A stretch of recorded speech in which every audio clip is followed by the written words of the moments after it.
Hey everyone. A few days ago, a friend asked me how I got to be the size I am. What was the story of my weight loss, or not weight loss, my weight gain?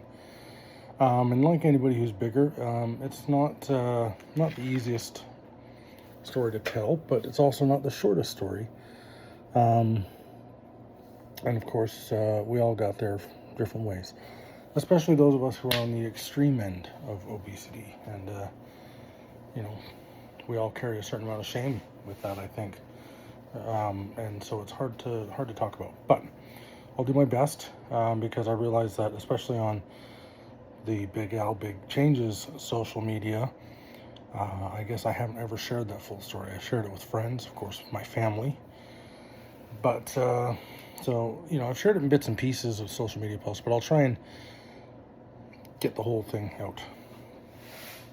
So I've always been big, always been a bigger guy. As a teen, I was big. I'm broad-shouldered. I'm tall. I've always been sizable. I would never say I was like super hulking muscular, but I always had lots of strength.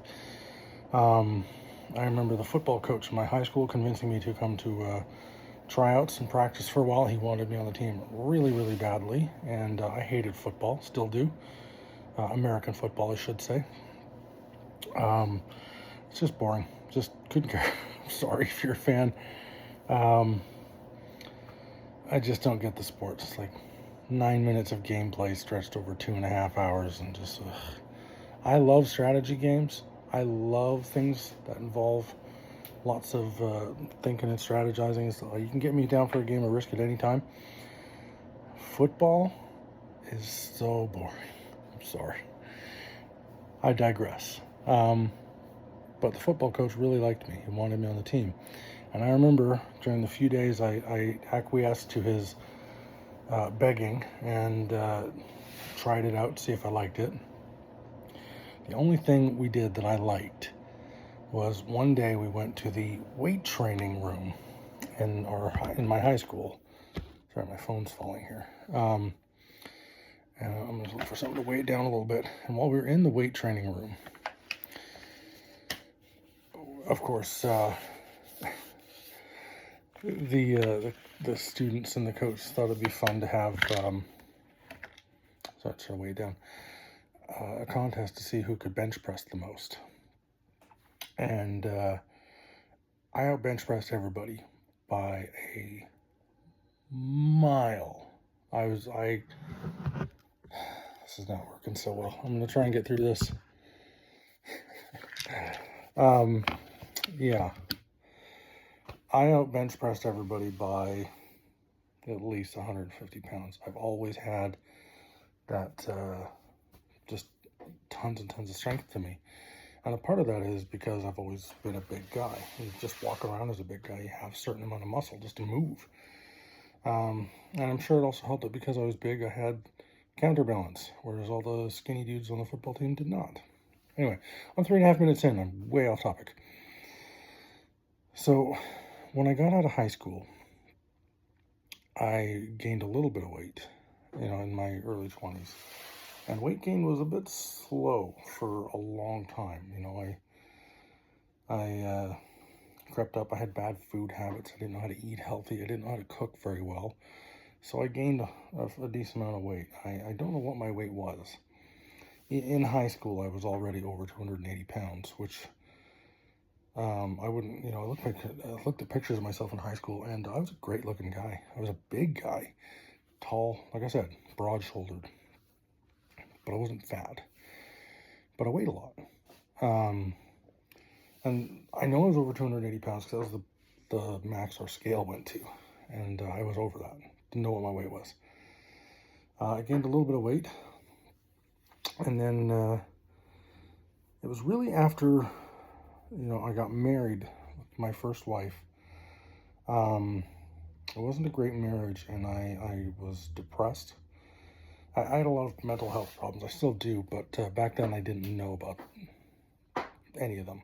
I knew I had struggles with happiness. I wasn't very happy, but I didn't understand that I was ADHD. I didn't understand that I had massive anxiety issues. I didn't understand what a panic attack was when I'd actually had a whole bunch of them up to that point. I didn't understand major depression. I didn't understand, and I'm sorry if this is a little bit touchy to talk about for some folks. I didn't understand suicidal issues, which I had started to struggle with my marriage being really unhappy. And so in the course of that marriage, I gained a substantial amount of weight. Before we got married, I was actually like doing a lot of rollerblading, a lot of working out. I'd actually lost a fair amount of weight to the point where, you could like see muscle or see veins in my biceps. So I should tell you kind of where I was getting to with the weight loss. Got divorced. Weight shot up a little more. But where I really ran into trouble was actually at a happier stage in my life. My weight never really went down after that. It kind of just slowly crept up.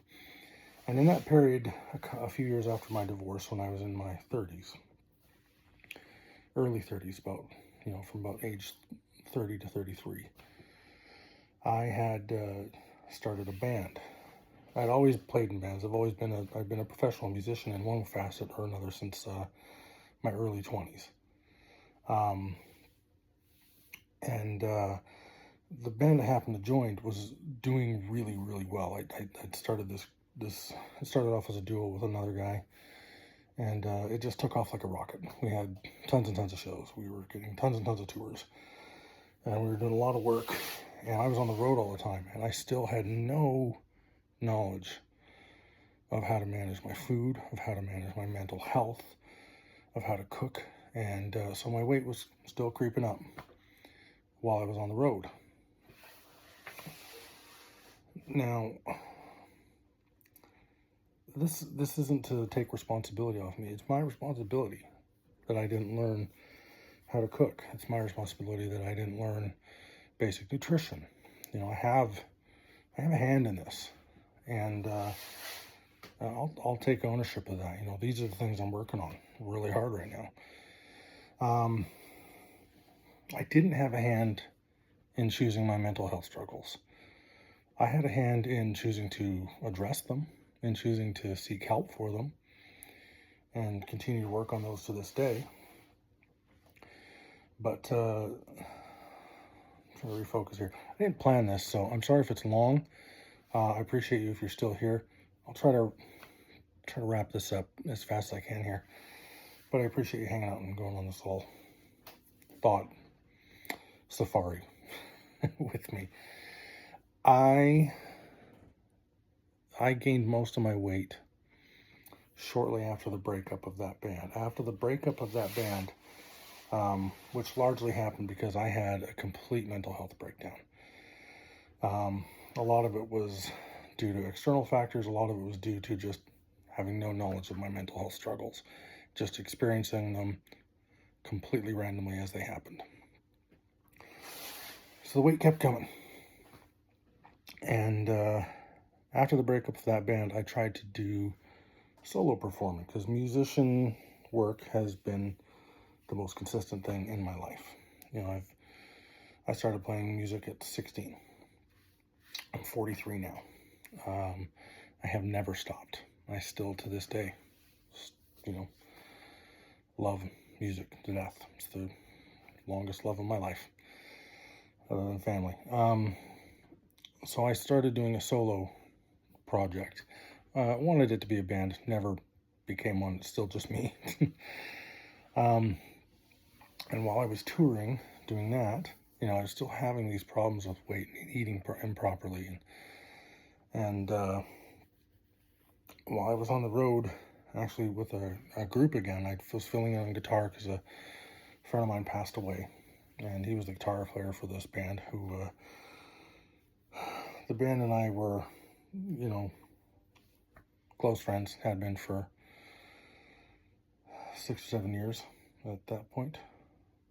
Or maybe less than that, 4 or 5 years, I don't know. Anyway, the guitarist, great guy, he passed away. And so I jumped in to fill in on guitar for them while they were on the road. And while on that tour, I was using a borrowed van from my father And this thing had been a work vehicle, and his employees often didn't take great care of the work vehicles. So when I picked this van up, it was filthy, filthy. I'm talking like a layer, a couple millimeters thick of gunk on the steering wheel. Filthy. It had no air conditioning, and only one of the windows on this minivan worked. And where I live in Canada, where I was touring through in Canada, is the hottest part of the country by far. You know, we see temperatures in 35 degrees Celsius, high 30s, 38. A couple times it's been over 40. You know, these are temperatures you see in Africa and LA and Mexico. Like, it gets hot here. So I was sweating like crazy, and I was sweating in a van that was gross.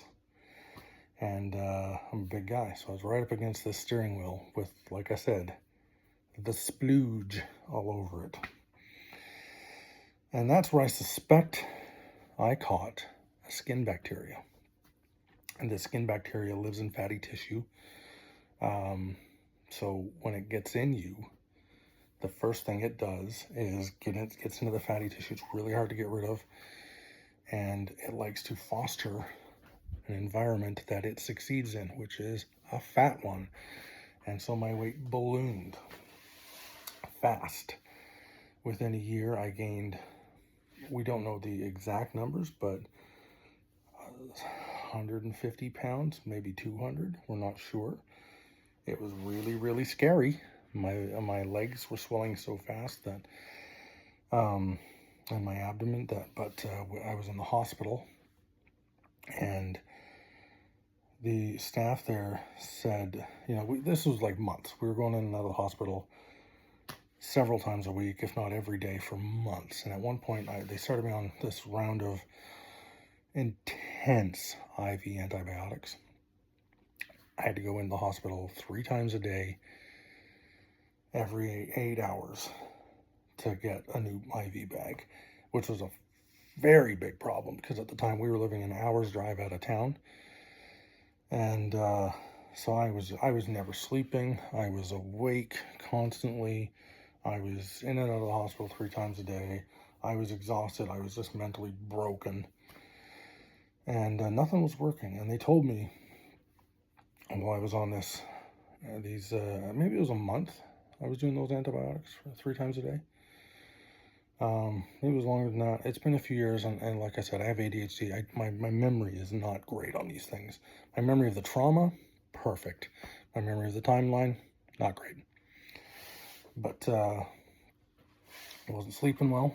I was exhausted. My wife was exhausted. She was coming with me to all of these appointments. And my legs, the swelling was so bad in my legs and my abdomen that the staff at the hospital said, if we can't get this infection under control with these antibiotics, then we're going to have to do some incisions on your legs and on your abdomen, everywhere the swelling is really, really bad. Because if we can't get this infection under control, you're going to burst. Your skin is going to burst. And it's better if we do the incisions and plan for that than if the burst happens spontaneously, because they said it would be incredibly painful and much harder to control the recovery from, if I recovered at all. Doctor at the time said if the infection keeps going, that he expected me to die in 12 to 18 months. Now, obviously this didn't happen. This was back in 2017, and I'm still here, thankfully. But that was when I gained most of the weight, and I didn't know what to do about it. You know, I just existed after that as a 600-pound-ish man.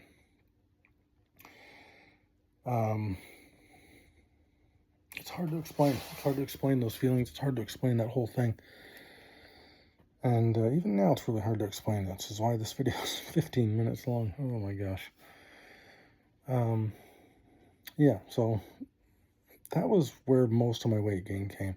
A lot of small incremental problems that started in my teens and young adult years, compounded by a bad skin infection, which I still have. The bacterial infection is still in me. It's mostly dormant. I don't understand it. But every once in a while I have a flare-up, and that can be problematic. The last time I had one was, I don't know if it was last year or 6 months ago, something like that was the last time I had a flare-up. And what triggered it was actually I got a tattoo. I won a tattoo contest. It's a beautiful, beautiful tattoo. And I can't show it because it's on the back of my calf, and it'd be really awkward to try and get the phone back there to show you. But I won this really awesome tattoo contest, and I thought it was going to be like a tattoo like this big, so I was like, yeah, maybe I'll put it on the back of my hand or something like that. No. The tattoo is like, it's huge. It's awesome. It's like the size of this thing, this iced tea container. It's big.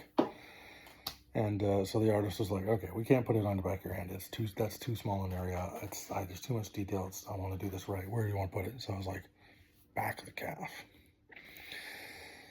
And that healing process was enough. That by the time next day rolled around, my tattoo was healing. But the tattoo healed really well, but it triggered a brief resurgence of the infection for about 3 months. My right leg was really swollen, so I have to be careful. So the infection. The thing is, to cure the infection, the antibiotics, if I were to go back on antibiotics, which I haven't been, because you can't just live your life on antibiotics, that eventually kills you. To cure the infection, I have to lose a lot of weight because the blood vessels can't get blood flow everywhere it needs to get the antibiotics to get, because the fatty tissue just doesn't have great blood flow. So that's why it exists mostly in my abdomen and in my legs, because that's where I have the worst blood flow.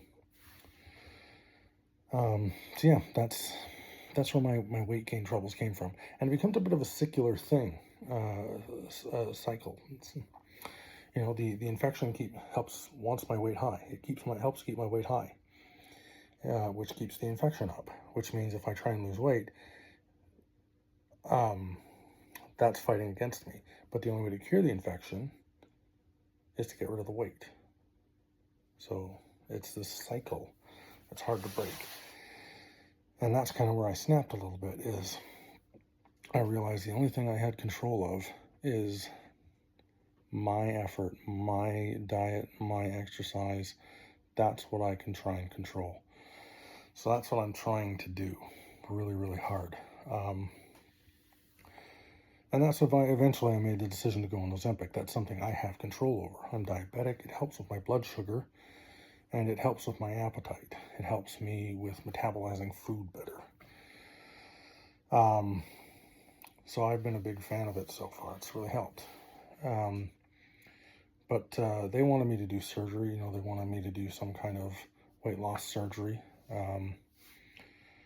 And I wanted to try and do everything I could before exploring surgical options, because I had surgery as a kid, and it really freaked me out. It was a bad experience. So anyway, that's kind of the story. That's how I got big. I don't actually know my final greatest weight. I actually think it was somewhere around 650 pounds. I don't know. I wasn't able to weigh myself when I got that big. I know a few years back at a specialty hospital, I was able to weigh myself, and I was 600 pounds. And then I got bigger than that for a while. And then a couple of years ago, I was able to get a scale. A friend bought me a scale that does up to 600 pounds.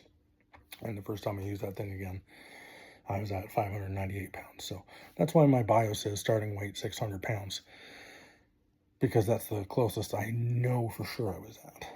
But I am very certain, although I can't prove, that I was around 650, maybe even approaching higher than that. But yeah, that's the story of it. That's how I got this big. And that's a big reason you can't just say people are lazy and that's why they're fat. Well, no, they're not. There's a lot of factors to weight gain. I'm not a lazy person. I have a lot of things I love to do. I love to be active. I was that guy in my friendship circle that was always thinking of things to do. I was always trying to get our group together. I was always thinking of random activities. Like, I was the guy everybody relied on for that. Um, and a lot of them were really physically active things. One of my favorite things to do, which here's a fun thing for Canadians, I used to love, my friends and I would get in a vehicle, we'd go down to a recycling center in my city. I don't know if every city has a recycling center that's so accessible, but ours happened to have a huge pile of cardboard right outside this recycling facility at all times. Just a pile, just on the parking lot. Well, not the parking lot, the back lot. And for some reason, it wasn't fenced off. And in winter, this pile was hilariously fun because cardboard covered in fresh, white, light, fluffy snow it's slick. It's crazy hard to climb because the cardboard is loose. And the snow makes it slippery, so it's a ton of fun.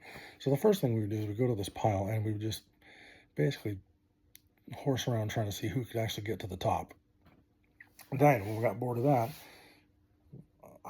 we would take cardboard and we would go to the toboggan hill and go sliding down the tobogganing hill on cardboard. And then when we were done, we would just take the cardboard back to the recycling depot and throw it in the pile again. And that was one of those things that, like, I just thought of, like, let's go do this. And then that became just a regular thing we do. I was always a pretty active guy. Like I said, I rollerbladed for a long time. I used to do stuff like that. I loved to BMX bike. I still miss BMX biking. You wouldn't think it to look at me because I'm a big guy.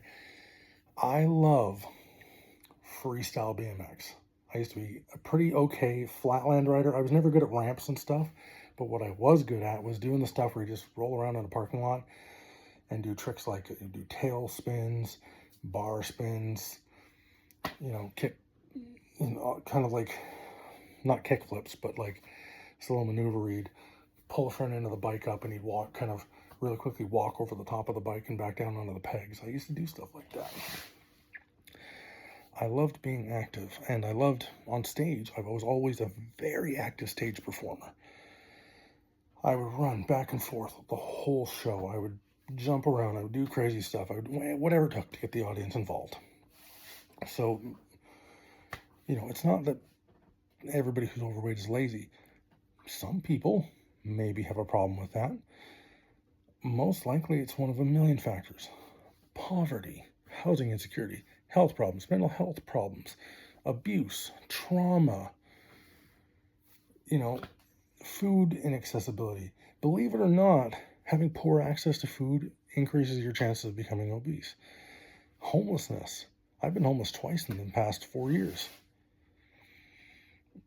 That's a whole nother long story, but that actually makes it easier to gain weight. There's a million factors as to why people end up big. Don't judge. Have some compassion. Never ever, and this is something I've been seeing on online lately, and it drives me absolutely up the wall. There's this whole movement of like, the body positivity movement's not helping. Fight that. It's actually making people more obese. No, that's stupid. What it's doing is giving people acceptance, giving people a support system to help them lose weight.